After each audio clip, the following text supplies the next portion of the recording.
In this tutorial we will show you the step-by-step process of migrating OST file, using the RecoveryTools OST Migrator. To install our OST migration tool, download it from the link in the video description. After installation, simply launch the software. To begin, click the Next button. Here, users will see Convert Configured Outlook Mailbox Data option to automatically load Outlook. And, let me select my Outlook Mailbox Data option. If users have any particular OST files or folder they want to load, users can choose either one of the available options.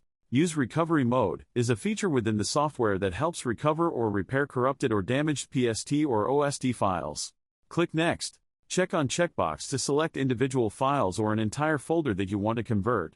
Click Next. Select a saving option, allows you to save the file in your desired format for conversion. Let's select PST option for this tutorial. Separate PST per user option creates individual PST files per user. The split PST option divides OST data and creates new PST files based on the assigned file size. Ignore system folders hierarchy option skips system folders during the export process. Change language option to map source and destination folders when mailbox folder languages differ. The destination path section allows you to specify the destination folder where the selected file will be exported. Go to filter options to take a look at the advanced filter options of our tool. These filter options should be applied before starting the conversion, so you can export only the required data based on create PST year-wise, date range, from, to, subject, exclude folders, and other criteria. Now go back to the saving options. Next, simply click the Convert button, and the conversion will begin.